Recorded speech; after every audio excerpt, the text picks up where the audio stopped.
안녕하세요. 저는 올해 28살인 여자입니다. 현재 저는 3년 정도 만나고 있던 남자친구와 헤어진 상태입니다. 저와 남자친구 둘 다 동갑내기여서 정말 잘 맞아서 당연히 결혼 정년기에 들게 되면서 결혼까지 생각했습니다. 아주 당연하게도 말이에요. 저도 남자친구도 당연히 서로가 서로와 백년가약을 맺는 것을 당연하게 생각할 정도로 잘 맞았거든요. 그런데 코로나가 크게 번지기 시작하고 자꾸 거리두기 하는 단계가 올라가게 되면서 수많은 예비 신부, 예비 신랑 커플이 결혼을 미루게 되었잖아요. 저희도 그런 커플들 중 한 커플이 되었어요.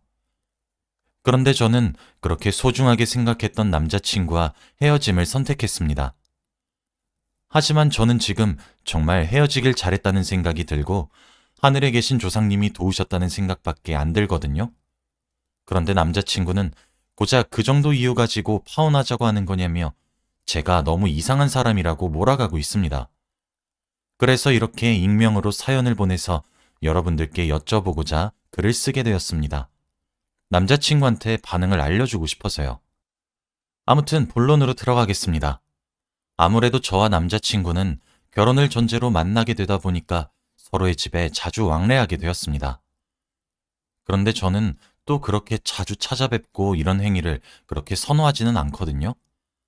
하지만 남자친구는 넉살 좋게 저희 부모님께 애교도 부리고 그러는 모습을 보니 보기도 좋고 제 기분도 좋아서 저도 남자친구가 저희 집에 두 번, 세 번 오게 되면 한 번은 찾아뵙는 그런 순간이었습니다. 처음 남자친구네 집에 가게 되었던 적은 남자친구네 부모님이 집을 비우셨었거든요. 그래서 남자친구가 자신의 집으로 절 초대해서 가봤던 것 같아요. 그런데 뭐랄까? 첫 방문이었는데 집이 정돈되지 않은 느낌이 든다고 해야 하나? 택배 상자 같은 것들도 거실 한켠에 쌓여 있고 집에서 약간 쿰쿰한 것 같기도 하고 시큼한 것 같기도 한 요상한 냄새가 나고 그랬었거든요. 그땐 남자친구네 부모님께서 집을 비우셔서 이러시는 건가 하고 넘겼던 것 같아요. 그런데 남자친구네 부모님이 집에 계실 때 놀러가도 그런 냄새들이 사라지지 않았고 여전히 집이 조금 어질러진 느낌이더라고요. 그때까지도 그냥 어머님께서 전업주부이시지만 살림 사는 것은 좀 대충 하시는 편인가? 하고 대수롭지 않게 여겼던 것 같습니다.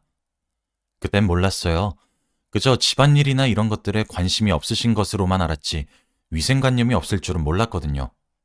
그것도 그렇게 생각할 수밖에 없었던 것이 어머님께서 정말 멋을 엄청나게 내세요. 옷도 화려하게 입고 다니시거든요. 호피 무늬에 레이스 무늬에 화사하게 입고 다니시고요. 머리도 긴 머리에 웨이브 파마를 넣어서 다니세요. 주기적으로 미용실 가셔서 머리도 하시고 네일 아트도 받으십니다.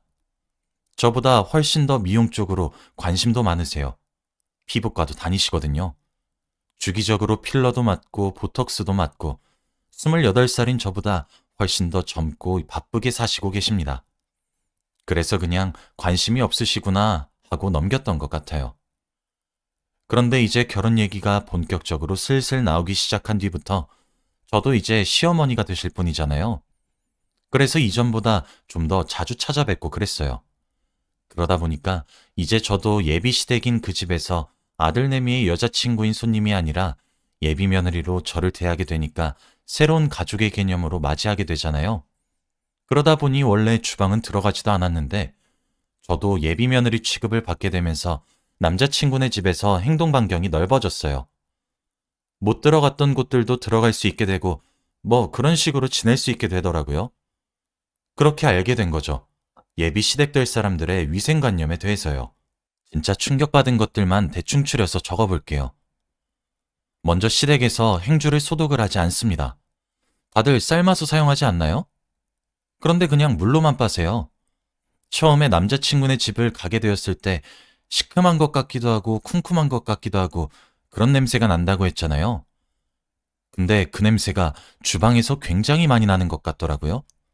그래서 킁킁거리며 찾아보니까 식탁 유리에서 냄새가 나는 겁니다. 아니 진짜 이해가 되시나요? 저희 집은 무조건 쓴 행주는 삶아서 사용하고 있거든요. 그게 물기만 닦고 마는 게 아니라 흘린 음식물들도 닦게 되고 여튼 너무 더러운 것이잖아요. 제가 유리에서 나는 냄새를 맡고 정말 기절초풍을 할 것 같아서 어머님께 행주를 달라고 했어요.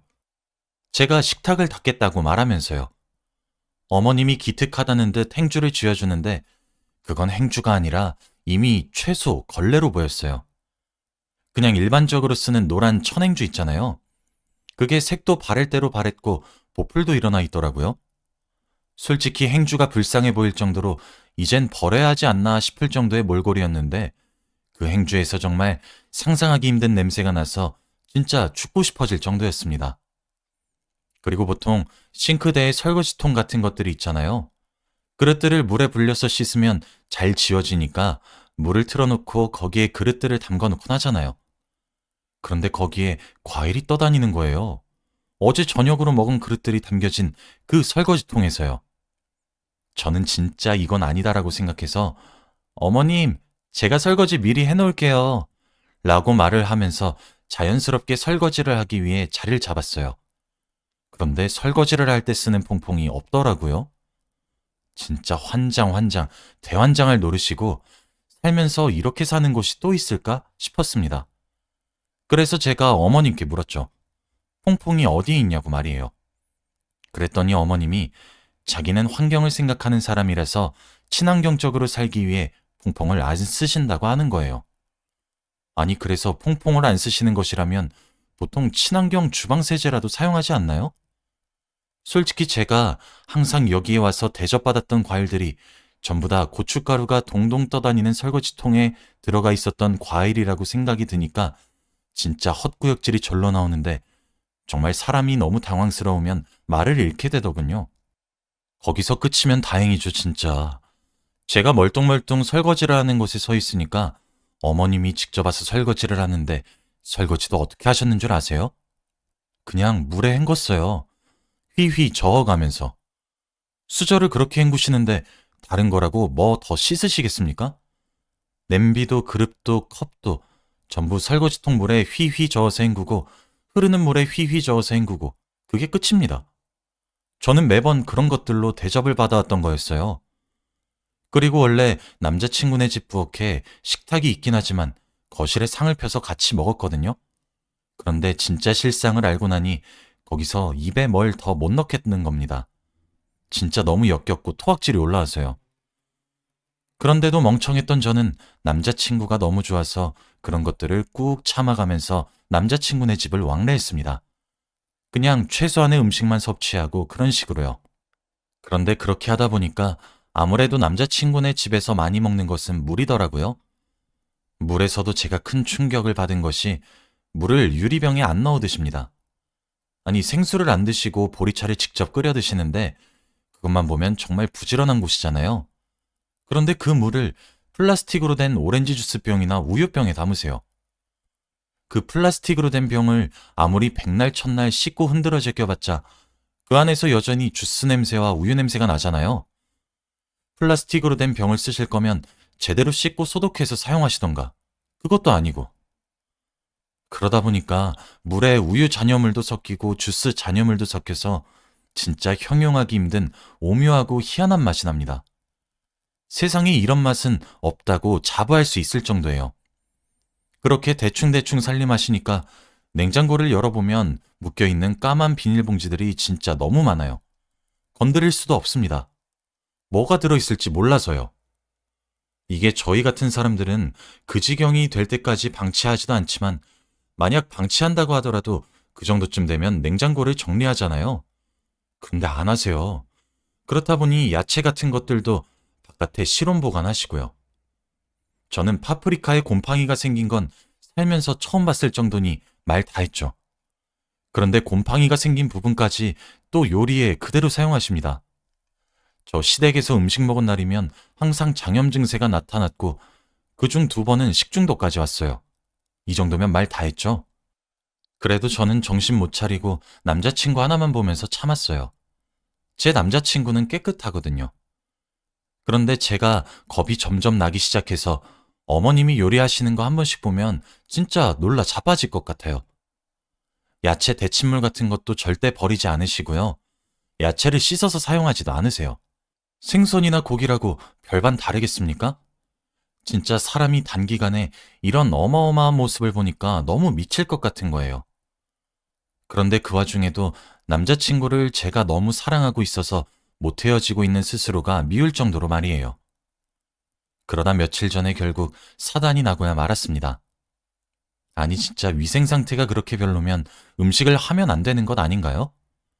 와중에 꾸역꾸역 뭘 자꾸 해먹이려고 하는데 사람이 딱 미치고 환장할 노릇이더라고요. 그런데 며칠 전 그날도 저는 여전히 예비 시어머니의 부름을 받고 시댁으로 갔습니다. 그렇게 또 남자친구네 부모님과 저, 남자친구, 그리고 남자친구 여동생 5명이서 저녁을 먹기로 했어요.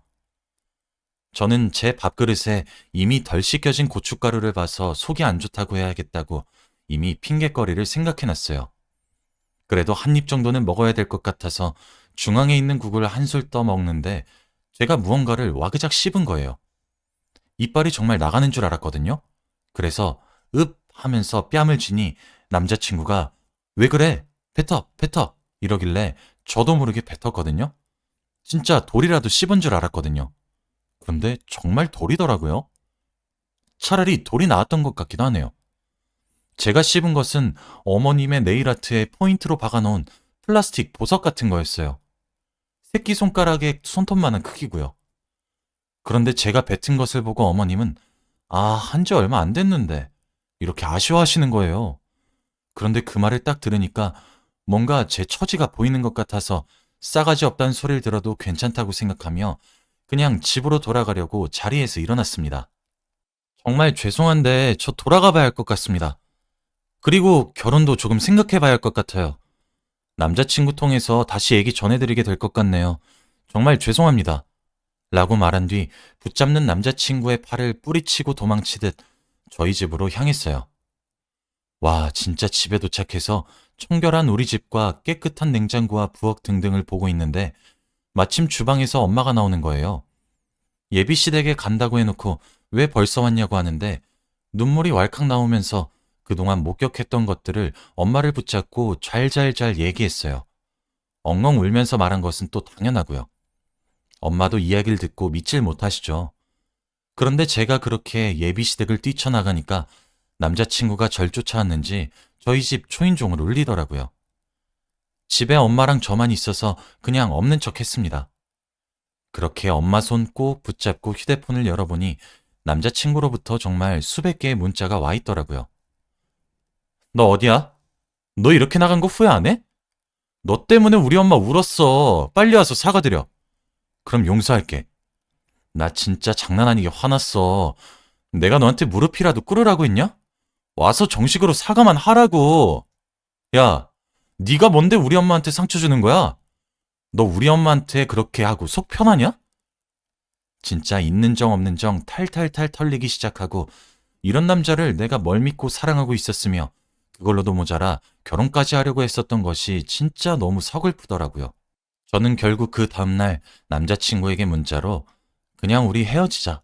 진짜 코로나한테 감사한 순간이 다 오는 것 같아. 나 너랑 결혼 못해. 아니, 안 해. 그냥 앞으로 혼자 살아. 다른 멀쩡한 집에서 잘 자란 여자 괴롭히지 말고. 라고 문자를 보냈습니다. 당연히 전화는 불티 날리게 오고 문자도 막 쏟아지더라고요. 미친 거 아니야? 우리가 하루 이틀 만났냐? 너 이게 어디서 배워먹은 태도야? 일단 만나. 만나서 이야기해. 응? 답 좀 해줘. 결국 그렇게 집착하듯 쏟아지는 연락 폭탄에 저는 남자친구와 전화를 하는 것으로 합의했고 전화를 하게 되었어요. 민지야, 이렇게 헤어지는 건 아니지. 그리고 네가 우리 엄마한테 예의 없게 굴었는데 왜 네가 헤어지자고 해? 뭐가 문제인데? 뭐가 문제? 야, 적어도 너는 그렇게 말하면 안 되는 거지. 더러워서 헤어진다, 왜? 더러워, 더럽다고. 더러워서 너네 집안이랑 더 이상 엮이고 싶지가 않다고. 더러워서 미칠 것 같다고. 그냥 살림을 하시는 것도, 음식을 하시는 것도 그 과정도 전부 더러워. 더러워서 미칠 것 같다고. 진짜 누가 그렇게 비위생적으로 살아? 진짜 그러다 없던 벽도 생길 것 같아. 너 진짜 말 가려서 해. 진짜 너랑 2번 다시 엮이고 싶지 않아. 더럽다고. 너네 집에서 밥 먹고 식중독만 2번 걸렸어. 야, 그건 네가 몸이 약한 건데 왜 우리 엄마 탓을 해? 하긴 네가 그런 집안에서 그런 걸 먹고 자라니 튼튼하지 않고서야 어떻게 아직 안 죽고 살아있겠니? 어차피 너한테 이해 따위 바라지도 않았고 난 너랑 헤어질 거야. 연락하지 마. 그렇게 서로 언성을 높여서 대화한 것을 마지막으로 헤어졌습니다. 그런데 그 이후 매일 하루에 한 통에서 5통 정도의 장문의 문자가 와요. 내용을 간추리면 제가 너무한 것이고 예의가 없는 사람이라고 비난하는 말들 투성입니다. 그런데 그 부분은 저도 일부는 인정합니다. 헤어지는 과정에서 아무리 제 기준의 엉망이라고 해도 남자친구네 부모님인데 비하의 발언을 한 것도 잘못이란 생각이 들고 3년이란 시간이 무색하게 예의 없이 헤어진 것은 저도 인정합니다. 그런데 제가 오죽했으면 그랬겠어요? 진짜 더 이상 엮이기도 싫고 남자친구 얼굴만 떠올려도 속이 메스꺼리고 울렁거려요. 진짜 매일 집에서 초파리나 하루살이 같은 날벌레들이 득실득실거리고 형용하기 힘든 냄새가 나고 그런 곳이 제 시댁이 될 거라는데 제가 그걸 왜 감수하냐고요. 왜 옛날에 TV 보면 먹거리 엑스파일이었나? 위생 상태가 불량한 가게들 나오는 프로그램이 있었잖아요. 착한 밥집, 나쁜 밥집 이러면서요. 저는 남자친구네 어머님이 만든 음식으로 한 끼 먹을 바엔 거기 나오는 나쁜 밥집 음식으로 세 끼 때울 수 있습니다. 그리고 그게 위생상으로 더 나을걸요? 진짜 저는 이대로 헤어지고 싶고 더 이상 엮이고 싶지도 않는데 대체 제가 어떻게 해야 남자친구와의 인연을 깨끗하게 정리할 수 있게 될까요? 그리고 남자친구는 비난의 말을 그만큼 하고 난 뒤에 다시 한번 잘해보자고 엄마는 본인이 잘 달래보겠다고 우리 결혼하기로 하지 않았냐고 연락을 해왔는데 저 진짜 미칠 것 같습니다. 싫다고 그만 좀 해달라고 답을 보내면 저보고 그딴 식으로 살지 말라고 해도 너무한다고 연락이 옵니다. 그런데 제가 정말 너무한 건가요? 제가 비상식적으로 배려심이 없고 이해심이 모자라서 위더런들께 실수를 저지른 건가요? 이쯤 되니 저도 뭐가 맞는 건지 몰라서 이렇게 여쭤봅니다. 여러분들이 들으시기에도 제가 답이 없을 정도인가요? 만약 여러분들이 생각하기에 제가 그렇게 느껴지신다면 저도 남자친구네 어머님께 정식으로 사과드리려고 합니다.